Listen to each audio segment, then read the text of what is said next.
Hello बच्चा party, कैसे हैं सभी? एकदम बढ़िया। घर पर रहिए, सुरक्षित रहिए, ऑनलाइन फिजिक्स पढ़ते रहिए। रटना नहीं है, समझना है। अब आज संधारित्रों का संयोजन हो गया और संधारित्रों का संयोजन, उस पर आधारित क्वेश्चन दिख भी गए होंगे आपको। ये अलग अलग प्रकार के विचित्र से चित्र, हालांकि ये चित्र देख चुके हो कक्षा 10 में, वहां आपने पढ़ा था प्रतिरोधों का संयोजन। बोलोगे क्या सर, फिर वही चीज आ गई? मुश्किल से वहां से पीछा छुड़ा के आए थे इनसे, यहाँ फिर आ गए 12वीं में। यहाँ भी पढ़ेंगे, फिर आएगा प्रतिरोधों के संयोजन में, वहां भी पढ़ेंगे। पहले बात कर रहे हैं अपन संधारित्रों के संयोजन की। बड़ा इंपॉर्टेंट टॉपिक होता है, कंफ्यूजिंग भी होता है। कई बच्चे ऐसे होते हैं लास्ट तक 12वीं बीत जाती है, उनको कभी समझ में नहीं आता इन पर आधारित न्यूमेरिकल हैं वो अपन कैसे करते हैं। तो आज वही चीज अपन सीखेंगे। संधारित्रों का कैसा भी संयोजन आपको दे दिया जाए बच्चों, आपको तरीका यदि पता है, स्टेप बाय स्टेप चलोगे तो आंसर है वो बिल्कुल 100% आएगा। तो आज ये मान लो 0 से स्टार्ट करेंगे। हमें ये नहीं पता कि संधारित्रों के संयोजन के न्यूमेरिकल है वो कैसे होता है, बिल्कुल 0 से शुरुआत करेंगे। मैं भूल गया कि आप कक्षा 10 में पढ़ के आए थे। मैं ये मान रहा हूं कि आप पहली बार पढ़ रहे हैं और पहली बार इन पर आधारित न्यूमेरिकल है उनको अपन सोल्व करेंगे। तो बहुत ज्यादा इंपॉर्टेंट है, 12th के लिए भी इंपॉर्टेंट होता है, खास करके कॉम्पिटिटिव एग्जाम, चाहे वो आपकी जेईई मेंस हो या फिर नीट हो, सबके लिए इंपॉर्टेंट है। और इन पर आधारित न्यूमेरिकल किस तरीके से अपने को करना है, तो सबसे पहले सबसे सिंपल से अपन शुरुआत करेंगे। पहले मैं थोड़ा सा फॉर्मूला आपको रिवाइज करवा दूं कि अगर हमारे पास श्रेणी क्रम संयोजन है तो श्रेणी क्रम संयोजन को हल करने के लिए बच्चों क्या करोगे, 1/CS निकालोगे। पहले 1/CS equals to 1/C1 plus 1/C2 plus 1/C3 से लेकर प्लस का 1/CN सबको उल्टा करके जोड़ोगे। फिर अब उसका उल्टा आएगा, उल्टे का दोबारा उल्टा करोगे तो उत्तर आएगा। चलो, ये तो हुआ था श्रेणी क्रम में। 2 के लिए फॉर्मूला कि अगर C1 और C2 धारिता के 2 संधारित्र श्रेणी क्रम में जुड़े हैं, तुल्य धारिता CS बराबर ऊपर दोनों का गुणा नीचे दोनों का योग। ये था 2 के लिए। 3 हो जाए तो ऊपर तीनों का गुणा नीचे तीनों का, सॉरी तीनों का नहीं, 2 के गुणा का योग। C1 C2 plus C2 C3 plus C1 C3। ये हो गया 3 के लिए फॉर्मूला। बट मेरा सजेशन यही है कि फॉर्मूले पर ना जाएं, तरीका अच्छा यही है कि उल्टा निकाल के उसको कर लें। हाँ, 2 के लिए डायरेक्ट याद रखो, ऊपर दोनों का गुणा नीचे दोनों का योग। और बात करूं मैं समांतर क्रम संयोजन की, तो समांतर क्रम संयोजन में तुल्य धारिता, वहां तो सीधा सीधा जोड़ना है, C1 plus C2 plus C3 से लेकर प्लस का CN। चलो, ये तो थे फॉर्मूले। उसके बाद अब चलते हैं न्यूमेरिकल पर। न्यूमेरिकल में सबसे पहली चीज अपने को यह पता करना होगा कि शुरुआत कहां से करें, स्टार्टिंग कहां से करें। स्टार्टिंग आप तब करोगे जब आपको यह पता लगेगा कि कौन किसके साथ किस क्रम में है, कौन किसके साथ किस क्रम में है। जैसे उदाहरण के लिए, चलो यहीं से शुरुआत कर दूं। ये 2 दे दिए साहब, एक C1 धारिता का संधारित्र है, एक C2 का है, और ये A लिखा हुआ है, ये B लिखा हुआ है। आपको कह दिया A और B के बीच में तुल्य धारिता निकालो। अब सबसे पहली चीज मैं आपसे पूछूं कि दोनों संधारित्र किस संयोजन में हैं, तो दोनों संधारित्र किस संयोजन में हैं, तो इसके लिए आप कहोगे कि दोनों श्रेणी क्रम में हैं। बिल्कुल सही बात है, श्रेणी क्रम में है। और अगर मैं आपको यह कह दूं कि C2 को नीचे लाके मैंने यहां जोड़ दिया और फिर आपसे पूछूं अब बताओ किस क्रम में है, अब भी श्रेणी क्रम में ही हैं। अगर यहां से यहां ले आए, तार को मोड़ देने से बिजली थोड़ी बदल गई, ठीक है, तो अब भी वो श्रेणी क्रम में ही है। हाँ, अगर मैं इनको ऐसे जोड़ दूं, A यहां लिख दूं और B यहां लिख दूं, अब मैं आपसे पूछूं कि अब बताओ दोनों किस संयोजन में हैं, अब आप कहोगे कि हाँ अब समांतर क्रम में है। तो फिर साहब कैसे पता करोगे कि कौन किसके साथ श्रेणी में और कौन किसके साथ समांतर में? सिंपल सा तरीका, A को कर दो प्लस, B को कर दो माइनस। तो A को पॉजिटिव कर दिया, B को नेगेटिव कर दिया। क्या करेंगे, बैटरी से तो जोड़ेंगे आखिरकार इनको, तो जो प्लस से जुड़ा है उस पे प्लस, जो माइनस जुड़ा है उस पे माइनस। क्या तरीका बताया था, संधारित्र की जो प्लेट जिससे जुड़ी हुई होती है उस पर वही चार्ज आता है। अगर पॉजिटिव से जो प्लेट जुड़ी है उस पर प्लस आएगा और नेगेटिव से जो प्लेटें जुड़ी हैं उन पर माइनस आएगा।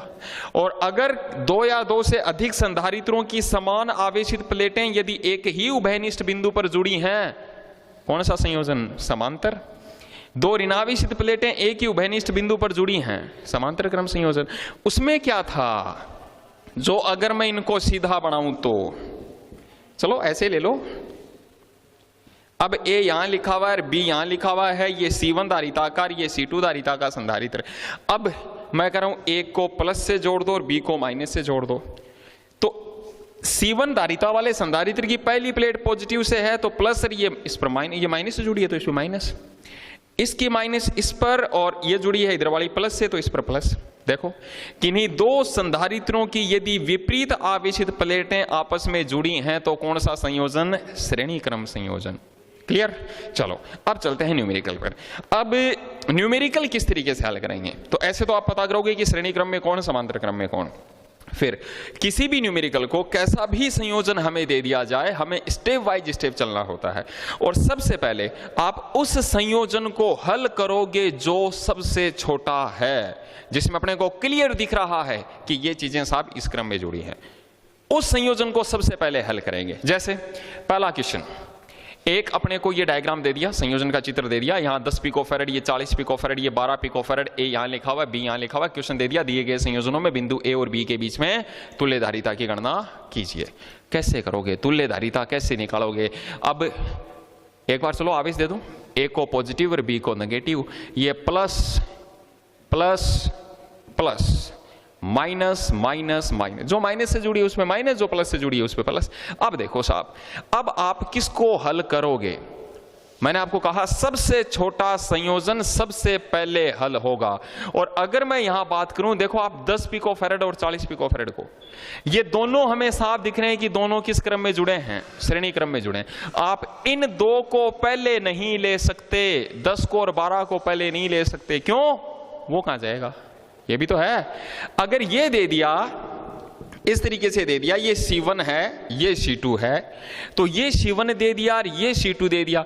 अब आप इन दोनों को हल करोगे पहले, दोनों किस क्रम में है? श्रेणी क्रम में, तो पहले इनको तो हल करेंगे। लेकिन अगर इन दोनों के बीच में कोई तार जुड़ गया, कोई शाखा दे दी अपने को, तब अपन नहीं बता सकते कि अब ये किस क्रम है, तब आप इनको पहले हल नहीं कर सकते।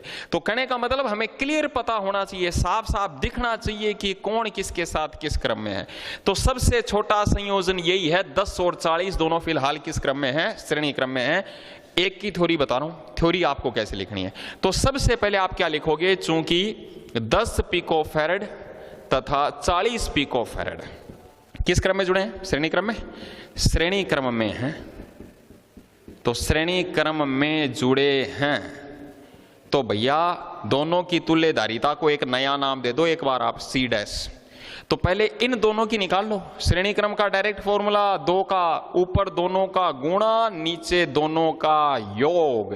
10 गुणा 40 बटा 10 प्लस 40, 400 बटा 50, यह आ गया भैया 8 पिकोफैरेड। क्या आ गया? ये C डैश आ गया। अब क्या करोगे? इन दोनों का ही तो निकाला है भी, पूरा थोड़ी आ गया उत्तर। इन दोनों की जगह लिख दो एक बार, नया चित्र बनाएंगे, नया चित्र बनाएंगे। इन दोनों की जगह अब एक ही रहेगा, ये हो गया C डैश। हार वो C डैश कितने का? 8 पिकोफैरेड का। क्लियर?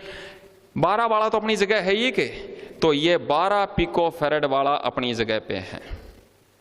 तो A यहां पर, B यहां पर। दोबारा चित्र बना दिया। दोबारा चित्र बनाने के बाद अब आप थ्योरी में क्या लिखोगे? अब आप लिखोगे चूंकि 8 पिकोफैरेड तथा 12 पिकोफैरेड किस क्रम में है? समांतर क्रम में। ये है समांतर क्रम में, तो समांतर क्रम में है, अतः है तुल्यधारिता। तो इनकी तुल्यधारिता एक, अब तो 2 ही तो बचे हैं, तो लास्ट ही उत्तर है ये। लास्ट उत्तर तो सही नाम दे दो उसको। तो 8 और 12 सीधा सीधा जोड़ना है, कितना हो गया? 20 पिकोफैरेड। तो आपका उत्तर आ गया C बराबर 20 पिकोफैरेड। ये बिंदु A, ये बिंदु B। ये तो था सबसे सिंपल, इस तरीके से करना था। कहने का मतलब तरीके से करना है, स्टेप बाय स्टेप चलना है। अब चलते हैं इससे थोड़े से हायर वर्जन पे। हायर वर्जन में इस बार अपने को दे दिए साहब 4 हैं। A यहां लिखा हुआ है, B यहां लिखा हुआ है। 8 पिकोफैरेड, 8 पिकोफैरेड, 4 पिकोफैरेड, 6 पिकोफैरेड। अब इसमें देखें अपन, इसमें मैं आपको बताऊं तो देखो 8 पिकोफैरेड, 8 पिकोफैरेड दोनों भैया किस क्रम में है? श्रेणी क्रम में। Plus minus, plus minus, plus minus, plus minus, plus minus. Clear? अब ये दोनों, आप इन 2 को पहले नहीं ले सकते, 8 को और 4 को पहले नहीं ले सकते, क्योंकि ये भी तो है बेचारे, ये कहां जाएंगे फिर। तो यहां साफ दिख रहा है। अच्छा, इसी चीज को मैं ये भी बना देता हूं, तार को मोड़ने से कोई प्रभाव नहीं पड़ेगा भैया, याद रखना। 8 पिकोफैरेड और 8 पिकोफैरेड, वो पहले वाला चित्र ये वाला चित्र एक ही है, कोई दिक्कत नहीं। तो अब अपने को दिख रहा है कि ये दोनों फिलहाल किस क्रम में हैं, श्रेणी क्रम में। तो क्या लिखोगे, 8 पिकोफैरेड और 8 पिकोफैरेड श्रेणी क्रम में, इनकी एक नई धारिता निकालो C डैश, और उसको हमने दे दिया 8 और 8 का, डायरेक्ट चित्र बना रहा हूं मैं अब। इसके बाद का डायग्राम क्या बनेगा, 8 8 का श्रेणी, 8 गुणा 8 बटा 8 प्लस 8, 64 बटा 16, कितना आ गया 4। इसका तो आ गया साहब 4 पिकोफैरेड। फिर नीचे वाले पे आ जाओ, 6 और 4, तो 6 और 4 किस में है, फिर श्रेणी में, तो 6 चौके 24 बटा 6 4 10, जोड़े तो कितना आ गया 2.4, तो इनकी जगह आ गया 2.4 पिकोफैरेड। 4 और 6 का 2.4 हो गया। एक कहां लिखा हुआ है, जहां जो चीज लिखी हुई है उसको नहीं हिला सकते आप, उसको वहीं रहने दो। ए यहां लिखा हुआ है तो यहां आ गया, अभी यहां लिखा हुआ है तो यहां आ गया। क्लियर। इसके बाद का चित्र बनेगा ये, अब तो दिख गो, अब तो साफ दिख रहा है। 4 पिकोफैरेड 2.4 पिकोफैरेड, दोनों किस क्रम में हैं, समांतर क्रम में हैं। तो दोनों समांतर क्रम में हैं, तो दोनों की तुल्य धारिता 4 प्लस के 2.4 बराबर 6.4 पिकोफैरेड। ये आपका उत्तर। इस तरीके से करना था आपको क्वेश्चन नंबर 2। अब चलते हैं और थोड़े से हायर वर्जन पे, स्टेप बाय स्टेप चढ़ते जाएंगे। अब देखो अगला वाला प्रश्न दे दिया ये 100 100 50 50 50, ए यहां पे बी यहां पे। अपने को कहा गया ए और बी के बीच में बताइए तुल्य धारिता कितनी होगी। सबसे पहले सोच लो एक बार, आप किन दो को सबसे पहले हल करोगे, सबसे छोटा संयोजन आपको कौन सा दिख रहा है, इनको करोगे। देखो यहां पे ये तार बीच से जुड़ रहा है, नहीं कर सकते। शाखा नहीं जुड़ी होनी चाहिए बीच में, साफ क्लियर मेंशन होना चाहिए, साफ साफ दिखने चाहिए कि किस क्रम में। तो फिर किसको करोगे, 50 और 100 को नहीं कर सकते, ये देखो तार जुड़ा हुआ है। तो किसको करोगे, ये देखो दो 50 पिकोफैरेड और 50 पिकोफैरेड दोनों साफ दिख रहे हैं कि दोनों किस क्रम में जुड़े हैं, ये दोनों जुड़े हैं समांतर। अच्छा एक चीज और, इसको मैं यहां से इसको ऐसे भी जोड़ सकता हूं, ऐसे जोड़ देता तो आपको क्लियर हो ही जाता, साफ पता लग जाता। तो यहां जुड़ा था और यहां जुड़ा था, एक ही बात है। तार अगर बीच में कुछ नहीं जुड़ा हुआ है तो तार को तो कहीं भी जोड़ सकते हैं, करंट तो आनी है उसमें। तो यहां एक ही बात है। अब तो दिख गया। अब ये 50 और 50 दोनों बताओ भैया किस क्रम में हैं, आप ही बताओगे। अब दोनों तो किस क्रम में हो गए, समांतर में। 50 और 50 का समांतर, समांतर में तो सीधा सीधा जोड़ना है। कितना कर दूं, 100 कर दें क्या। तो इन दोनों को तो मिटाएंगे अगले वाले डायग्राम में, और इन दोनों को मिटा कर इनकी जगह नया बना दो एक, और वो नया बना दिया कितने का, 100 पिकोफैरेड का। इसके बाद अब देखो ये 100 और 100 अब दोनों किस में, श्रेणी में। तो 100 और 100 का श्रेणी क्रम आधा हो जाता है, 100 गुणा 100 बटा 100 प्लस 100 करोगे तो 100 और 100 का श्रेणी क्रम हो गया भैया 50। तो इनका हो गया 50, तो ये 50 पिकोफैरेड। अब किसको करोगे, अब ये 50 पिकोफैरेड और 50 पिकोफैरेड दोनों किस में, समांतर में। तो 50 और 50 का समांतर हो गया 100, तो ये 100 पिकोफैरेड। अब 100 और 100 दोनों किस में, श्रेणी में। तो 100 और 100 का श्रेणी आपका उत्तर आ गया 50 पिकोफैरेड। इस तरीके से करना है। अब चलते हैं अपन लेते हैं इसके बाद में नेक्स्ट वाले और क्वेश्चन की, और किस तरीके से पूछे जाएंगे देखो। अब देखो नेक्स्ट अपन बात करते हैं क्वेश्चन नंबर 4। हाय ये क्या दे दिया इस बार, इस तरीके का सी सभी सी धारिता वाले हैं, नंबर भी हो सकता है इन पर। अब देखो इसको बताना है कि अब इसमें ए और बी के बीच में तुल्य धारिता है वो कैसे ज्ञात करेंगे। अब ये बूंदी सी शकल का देखो सी और सी, अब इसकी अपने को तुल्य धारिता बतानी है। ये बच्चों ये है व्हीटस्टोन सेतु, ये व्हीटस्टोन सेतु है, हालांकि उसमें प्रतिरोध जुड़ते हैं बट संधारित्र के लिए भी वो चीज है वो बनाई जा सकती है।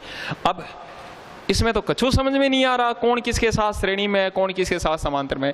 एक इसका मैं थोड़ा सा सरल वर्जन आपको बताऊं, सरल वर्जन कैसे बनेगा। देखो ये इधर एक तो ये वाला सी तो मैंने यहां जोड़ दिया, इस वाले सी को मैं जोड़ रहा हूं यहां पे, ये लो, ठीक। ए यहां जुड़ा हुआ ही है इन दोनों के कनेक्शन पे, तो ए यहां जुड़ा हुआ है। और देखो फिर ये जाके खत्म हुआ यहां पे, तो ये जाके खत्म हुआ यहां पे, और इसके साथ फिर ये जुड़ा है सी, तो इसके साथ जुड़ा है फिर ये वाला सी।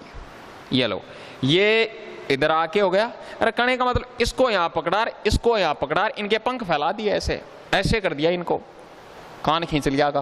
तो ये हो गया बी, और एक ये बच गया, बी के साथ ही तो जुड़ा है ये जुड़ा, ये बी के साथ, तो ये वाला आ गया यहाँ पे सी।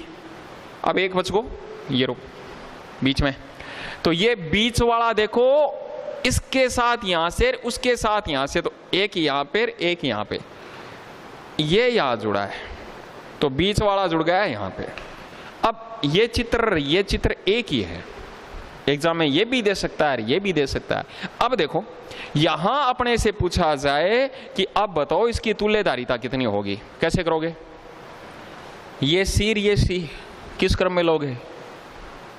नहीं ले सकते, ये कहां जाएगा, तार नहीं जुड़ा हुआ बीच में, नहीं ले सकते। तो फिर किसको लोगे? इसको और इसको? नहीं ले सकते, ये कहां जाएगा। इसको और इसको नहीं ले सकते, ये कहां जाएगा। इसको और इसको, ये कहां जाएगा, ले ही नहीं सकते आप।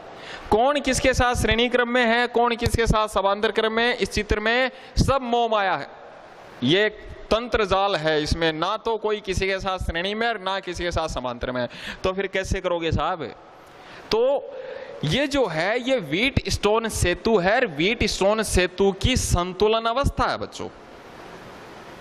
अब व्हीट स्टोन सेतु को तो पढ़ाऊंगा मैं आपको पाठ नंबर 6 में, धारा वाले में, पर थोड़ा सा उसके बारे में बता दूं कि अगर ये C1 है, ये C2 है, ये C3 है और ये C4 है, और अगर इस तरीके का कोई कॉम्बिनेशन होता है और उसमें अगर ये स्थिति लागू हो रही है, C1 बटा C2 बराबर C3 बटा C4 है क्या? यहाँ पे देखो C बटा C बराबर C बटा C बराबर है। अगर ये C होता, ये 2C होता, ये C होता और ये 2C होता तो भी संतुलन में होता। संतुलन के लिए जरूरी यह है कि इन दोनों, बीच वाले को तो भूल ही जाओ एक बार, इन दोनों का अनुपात, इन दोनों के अनुपात के यदि समान है, या इन दोनों का अनुपात यदि इन दोनों के अनुपात के समान है, तो वो सेतु किस अवस्था में होता है? संतुलन अवस्था में होता है।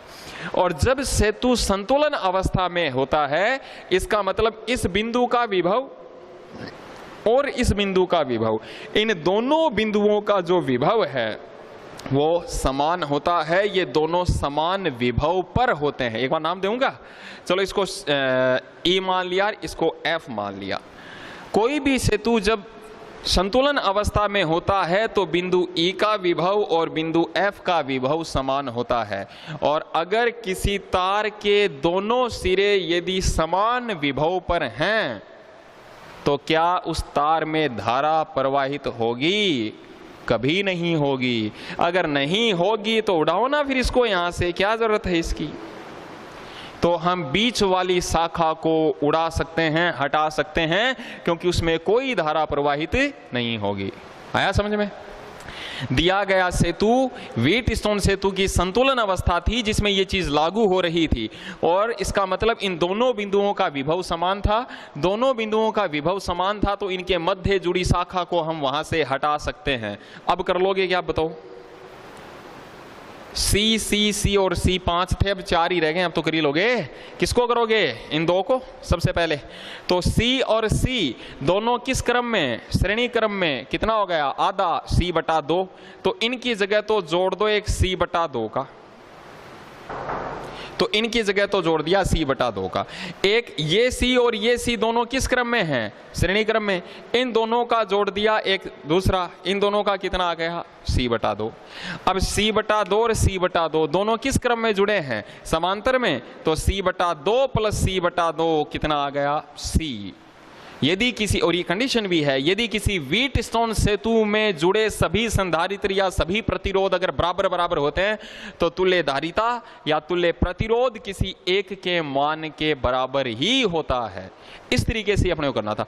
अब देखो यहां से और कितने तरीके के घुमा फिरा के न्यूमेरिकल अपने को दे सकता है। फटाफट ये चीज समझ में आ गई। बस इसको हटा देंगे बीच वाले को, फिर ये C और ये C श्रेणी में C बटा दो, ये C और ये C श्रेणी में C बटा दो। अब देखो 2-3 क्वेश्चन इन पे और किस तरीके से पूछा जा सकता है। ये दे दिया साहब 1 2 3 4 5 6, एक दे दिया ये यहाँ पे, एक दे दिया ये यहाँ पे, और एक दे दिया ये यहाँ पे, और एक दे दिया ये यहाँ पे, सब C के ही हैं। अपने को कह दिया तुल्यधारिता बताओ, तो तुल्यधारिता अपने से पूछ लिया, अब कैसे निकालोगे। ये देखो एक व्हीटस्टोन सेतु तो ये रहा, दूसरा व्हीटस्टोन सेतु ये रहा। मैं कह रहा हूं सारे C के ही हैं, तो इसका कितना C और इसका भी कितना C, C और C श्रेणी में उत्तर कितना आ गया C बटा दो। और अगर ये चीज आगे नहीं देता और अगर आगे केवल यही दे देता B यहां पे A यहां पे, अब आपसे पूछ लेता आप बताओ तुल्यधारिता, अरे वही चीज है, उसकी जगह व्हीटस्टोन सेतु की जगह सीधा C दे दिया तो उत्तर कितना आएगा। अगर ये चीज यहां ना देता और ये चीज अगर यहां दे देता, ये C यहां दे देता, अब पूछ लेता आप बताओ उत्तर, अब बदल जाएगा। ऊपर वाले का कितना C, नीचे C, दोनों किस में अब समांतर में, तो C plus C is equals to 2C। तो तब अपने को ये ऐसे करना होता। चलो नेक्स्ट वाला क्वेश्चन, क्वेश्चन नंबर 5। अब अपने को दे दिया ये, उसमें इसमें किस बात का अंतर है, अंतर वही है, बस वो हटा दिए यहाँ से, जो दो अलग अलग जुड़े हुए थे वो यहाँ से हटा दिए गए हैं। तो फिर अब क्या करोगे, आकृति अब भी वैसी है, इसकी सकल व्हीटस्टोन सेतु जैसी है, बट अब देखो क्या होगा। मैं इसको थोड़ा सा चेंज करूं, ये स्ट्रेट लाइन है, सीधी लाइन है, ये वाली है बच्चों, खींच दी। ये C इस वाली लाइन में जुड़ा हुआ है, ये रहा, ये C यहाँ जुड़ा हुआ है। इस वाली लाइन में ये C जुड़ा हुआ है, इसमें ये C जुड़ा हुआ है, ले लिया। और इधर ये सीधी लाइन है तो इसमें सीधी लाइन ले ली, ठीक। बीच वाला कहाँ है, ये रहा बीच वाला, ये C यहाँ है। A कहाँ लिखा हुआ है, ये यहाँ लिखा हुआ है। B कहाँ लिखा हुआ है, ये यहाँ लिखा हुआ। क्लियर। अब अपने को कहा गया अब तुल्यधारिता निकालो, फिर गड़बड़, फिर नहीं पता चल रहा कौन किसके साथ श्रेणी में और कौन किसके साथ समांतर में, तो क्या करोगे। अब देखो इस A को आप यहां भी लिख सकते हो, यहां भी लिख सकते हो, बट यहां नहीं लिख सकते भाई। इतना यहां से लेके यहां तक ये तार ही तो है कि इस तार में आप चाहे यहां ज्वाइंट करो, चाहे यहां करो, चाहे यहां करो, कोई फर्क नहीं पड़ेगा। बट इधर नहीं जा सकते क्योंकि बीच में ये साहब आ गए, संधारित्र आ गया, तो इस A को आप इधर नहीं ला सकते। लेकिन इधर तो आपकी मर्जी है, चाहे यहां लिख दो, चाहे यहां लिख दो, चाहे यहां लिख दो, यहां लिख दो, यहां लिख दो, चाहे यहां लिख दो, कोई फर्क नहीं है, एक ही चीज है। तो कहने का मतलब इस A को यहां से सरका कर और यहां लाया जा सकता है, कोई फर्क नहीं पड़ेगा, वो एक ही चीज है। ये पूरा का पूरा एक ही वायर था। इस B को आप इधर नहीं सरका सकते, इस C के इधर नहीं ला सकते। हाँ इधर ला सकते हो, इधर तार ही तो है। तो चाहे इस B को चाहे आप यहां लिखो, चाहे फिर B को यहां लिखो, कोई फर्क नहीं पड़ेगा। अब तो आ गया होगा। इस शाखा में C, बीच वाली शाखा में C और इस वाली शाखा में C, तीनों किस क्रम में, समांतर में। तो C और C समांतर क्रम में है। आपका उत्तर कितना आ गया, 3C। क्लियर। उसके बाद बात करें अब इसकी, और थोड़ा सा और ऊपर आ गए, और लेवल पे आ गए। अब तो कह रहा है एक श्रृंखला दे दी अपने को इस तरीके की, C C C C, और ये श्रृंखला कह रहा है अनंत तक जारी है। आप 5-4 वाले ही नहीं हो रहे, तो यहां तो अनंत दे दिए कि अनंत तक, किताब का ही एग्जाम्पल है आपके। तो यहां ये श्रृंखला अनंत तक जारी है। अब अपने को कहा गया अब बताओ इस संयोजन की तुल्यधारिता कितनी होगी। तो इस वाले संयोजन की तुल्यधारिता देखो कैसे होगी, C C C C C C ऐसे चल रहा है। अब ऐसे ये चीज अनंत तक जारी है। अब तुल्यधारिता कैसे निकालोगे, देखो 1 मिनट में यहां पर नाम दे दूं इसको P और इसको Q, इतना भाग मैं इसका अलग कर दूं एक बार। भाई 2-2 के जोड़े हैं, 2 का जोड़ा ये रहा, 2 का जोड़ा ये रहा, 2 का ये रहा, 2 का ये रहा, ऐसे आगे तक ही जा रहा है। तो 2-2 के जोड़े हैं। और कितने जोड़े हैं, अनंत है। अब अनंत वाले में से अगर एक जोड़े को हम गायब भी कर दें तो कोई फर्क थोड़ी पड़ेगा, कोई फर्क नहीं पड़ेगा। भाई अनंत है, एक को हटा भी दिया तो क्या फर्क पड़ेगा। तो ये चीज अनंत तक ऐसे ही जारी है, तो अनंत तक ऐसे ही जारी है। तो मैं आपसे ये कह दूं कि ए और बी के बाद में ऐसे कितने जोड़े हैं, अनंत। अब मैं आपसे कह दूं कि इधर वालों को छुपा लिया, पी और क्यू के आगे जितने भी संधारित्र हैं कितने हैं, अनंत। अरे एक ही तो कम, एक जोड़ा ही तो कम किया है, कोई फर्क थोड़ी पड़ गया, कोई फर्क नहीं पड़ेगा। अब भी कितने हैं, अनंत। तो कहने का मतलब कि ये बाकी के जो बच गए यहां से लेकर यहां तक ये वाले, ये भी कितने जोड़े हैं, अनंत ही तो हैं। तो फिर एक काम करूं, इस अनंत तक P और Q के दाईं ओर के जितने भी संधारित्र हैं सबकी तुल्यधारिता मैं मान लूं C डैश है। PQ के दाईं ओर के जितने भी संधारित्र हैं सबकी तुल्यधारिता मैंने कितनी मान ली कि C डैश है। तो फिर एक नया डायग्राम बना ले, इनको अपनी जगह पे रखना है। तो देखो एक नया डायग्राम बनाऊं कि A यहां पे है, C, और ये इस वाला C यहां पे है ही, ये वाला यहाँ पे है ही, और ये B अपना यहाँ पे है। यहाँ तक तो कोई दिक्कत नहीं है। P कहाँ लिखा हुआ है, P यहाँ लिखा हुआ है यहाँ पे, और Q यहाँ पे लिखा हुआ है। और मैंने क्या मान लिया कि PQ के दाईं ओर जुड़े सभी संधारित्रों की तुल्यधारिता कितनी है, C डैश है। तो बाकी के जितने बच गए उन सब की तुल्यधारिता कितनी मान ली मैंने, C डैश है। वो सोल्व कर ली, मान लो अपने C डैश है। अब देखो AB के दाईं ओर कितने जुड़े थे, अनंत, और PQ के दाईं ओर कितने जुड़े थे, अनंत। एक ही तो कम किया, एक कम करने से कोई फर्क नहीं पड़ा। तो PQ के दाईं ओर जितने जुड़े हैं सबकी तुल्यधारिता कितनी मानी, C डैश। तो AB के दाईं ओर जितने हैं उनकी तुल्यधारिता भी कितनी होगी, C डैश। माना PQ के दाईं ओर, PQ के दाईं ओर जितने भी सभी संधारित्र जुड़े हैं उनकी तुल्यधारिता C डैश। तो AB के दाईं ओर वाले की भी तो तुल्यधारिता C डैश ही होगी। क्यों होगी, क्योंकि एक जोड़ा ही तो कम किया है, उससे कोई फर्क पड़ेगा नहीं। कहने का मतलब ये हुआ, ये जो संयोजन है अब जो बच गया उस संयोजन की भी बच्चों तुल्यधारिता कितनी होगी, C डैश ही होगी। अब समझ में आया। PQ के राइट वाले भी C डैश और पूरे संयोजन की तुल्यधारिता C डैश। अब इसका मतलब यह हुआ आपको निकालना क्या है, फिर आपको C डैश निकालना है। अगर आपने C डैश का मान निकाल लिया तो फिर आपका उत्तर आ गया। अब एक काम करें, पहले यहां से इस संयोजन की तुल्यधारिता देख लें एक बार। कैसे हल करोगे, C और C डैश यहाँ पे। सबसे पहले किसको हल करोगे, देखो यहाँ पे ये रहे दोनों C और C डैश, ये दोनों किस क्रम में हैं, समांतर क्रम में। C और C डैश समांतर क्रम में हैं, दोनों की जगह एक नया बना दो। नया बनाने के बाद उसकी कितनी हो गई, C प्लस C डैश। अब कितने रह गए, दो, C और C प्लस C डैश। दोनों बच्चों किस क्रम में, श्रेणी क्रम में। दोनों की जगह एक नया बना दो। तो ये दोनों की जगह एक नया बना दिया।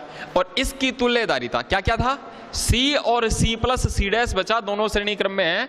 तो दोनों की तुल्यधारिता C into C plus C dash upon C plus C dash. ये हो गया, क्या आ गया, ये हो गया C square plus C dash और upon 2C plus C dash. ये आ गया तुल्यधारिता। इस पूरे संयोजन की तुल्यधारिता है ये। और पूरे संयोजन की तुल्यधारिता कोई तो कितना माना है, C डैश माना है। इसका मतलब ये मान भी किसके बराबर है, C डैश के ही है। तो C डैश बराबर होगा C square plus C dash upon 2C plus C dash. अब कर लो इसको हल। अब इसको हल करोगे तो पहले तो क्रॉस गुणा करवा दें। तो 2C dash plus C dash square cross गुणा बराबर C square plus C dash. C dash का मान निकालना है तो C डैश स्क्वायर को तो इधर रख लिया, C dash square 2C dash है, उधर प्लस का C डैश, इधर लाओगे तो माइनस का, तो दो में से घट जाएगा तो प्लस का C डैश। C स्क्वायर को इधर लाओगे तो माइनस का, C स्क्वायर बराबर 0। ये बन गया अब एक द्विघाती समीकरण। और द्विघाती समीकरण A अक्ष स्क्वायर प्लस B अक्ष प्लस C बराबर 0 का एक रूप है।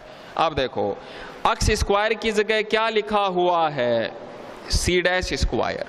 A की जगह क्या लिखा हुआ है, 1। अक्स की जगह क्या लिखा हुआ है? C dash. तो फिर बी की जगह क्या लिखा हुआ है? सी। इधर सी की जगह क्या लिखा हुआ है? माइनस का सी स्क्वायर। और द्विघाती समीकरण का हल निकालोगे आप श्रीधराचार्य सूत्र से।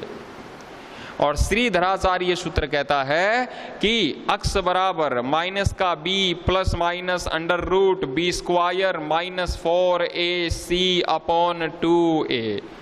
यही तो है, रख दो जो मान है। अक्स का मान, अक्स क्या है? सी डैश, वही तो निकालना है मान अपने को।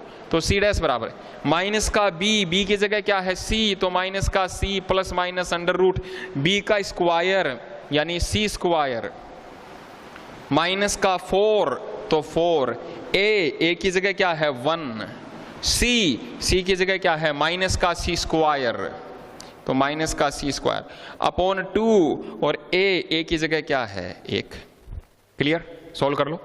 तो ये हो जाएगा हमारे पास C dash is equals to minus C plus minus minus minus plus 4c square और 1c स्क्वायर 5 हो गए। और 5c स्क्वायर का रूट लिया तो अंडर रूट 5c। और अपॉन में कितना बच गया भाई? 2 बच गया। अब प्लस भी आ रहा है माइनस भी आ रहा है, बट आपका उत्तर क्या होगा? धारिता कभी नेगेटिव नहीं हो सकती। इस अंडर रूट 5 को निकालोगे तो 2 समथिंग तो आएगा ही, 2 से ज्यादा ही आएगा। माइनस माइनस माइनस माइनस फिर माइनस हो जाएंगे। कहने का मतलब ये माइनस नहीं आ सकता, धारिता कभी नेगेटिव नहीं हो सकती। तो हमारा उत्तर आएगा माइनस का सी। प्लस माइनस में अपने को केवल प्लस को चूज करना है, तो plus root 5c divided by 2। इस तरीके से ये क्वेश्चन था वो अपने को करना था। अब इसके बाद में और कई कैसे भी दे सकता है आपको। जैसे मान लो यहां पर लें कोई संयोजन ले लिया, एक कोई संयोजन ऐसे दे देगा आपको। मैं रफली थोड़ा सा आपको बता दूं कि तब आपको क्या करना है। और एक यहां पे ऐसे दे दिया, भाई डायग्राम हो वो कैसे भी बना के दिया जा सकता है, ए और बी। तो ये C1, ये C2, ये C3, ये C4, ये C5 और ये C6। अब आपको कहा जाए कि तुल्यधारिता निकालो। अब आप तुल्यधारिता कैसे निकालोगे? पहले किस, अब अनंत तक नहीं है श्रृंखला, अब केवल इतना ही है। तो पहले आप किसको हल करोगे? आपके पास यही 3 का ऑप्शन है, इसके अलावा कोई ऑप्शन नहीं रहेगा। आप पहले C2, C3 और C4 का श्रेणी निकालोगे। इनका श्रेणी निकालने के बाद जो भी उत्तर आएगा उसको यहां लिख देना C डैश। फिर इन दोनों का समांतर निकालोगे, फिर इनका श्रेणी निकालोगे। इस तरीके से अपने को सॉल्व करना है। तो बच्चों इस तरीके से संधारित्रों पर आधारित न्यूमेरिकल है वो हम सॉल्व करते हैं, और बाकी का लेंगे हम नेक्स्ट वाली क्लास में। Thank you so much.